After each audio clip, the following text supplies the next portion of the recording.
Hi, I'm going to quickly show you how you can use ChatGPT to help you out with Excel formulas. So if we look at this example spreadsheet that I've put together, we've got a list of contracts and their values, and then next to those values we've got the contract type. Are they comprehensive or are they an essentials contract? So this could be for any kind of company. We'll say it's a cleaning company, and they do comprehensive cleaning contracts or essentials cleaning contracts.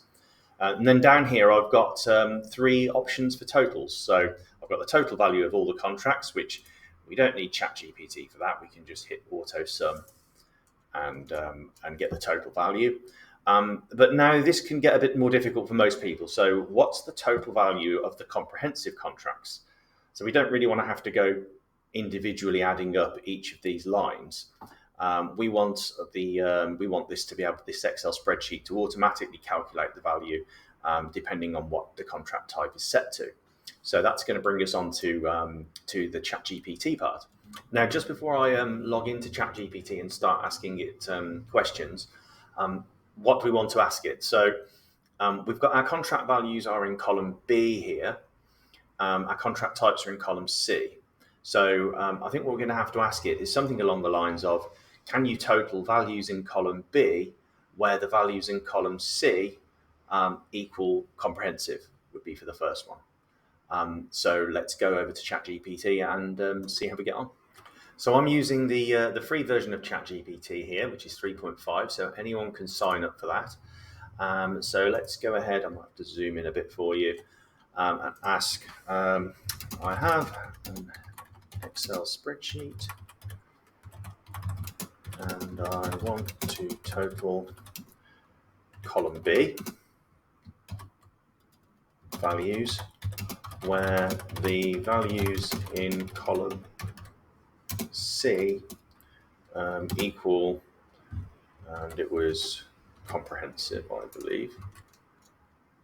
And let's just see what it tells us. Right, okay, so it's immediately given us an equation here with a big explainer. So I'm going to just take that equation by hitting copy code, and then we're going to go over to our Excel spreadsheet and see how we get on with it.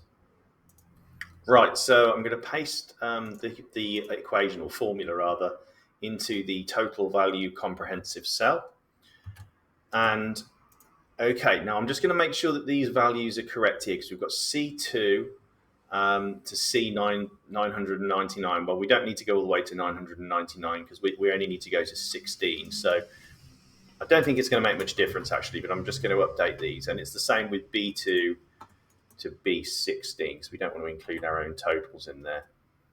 So there we go. So the comprehensive value is now being calculated. So let's see what happens if we do the same for essentials. So we're going to need to obviously change this value here to essentials, and we can see it's immediately calculated a different value for essentials. And let's just change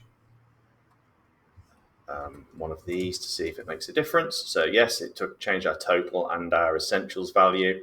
What about if I change this from an essentials contract to a comprehensive contract? Let's see what happens then. It should change these two, which it has. So as you can see, that's fairly straightforward, and yeah, worked pretty well.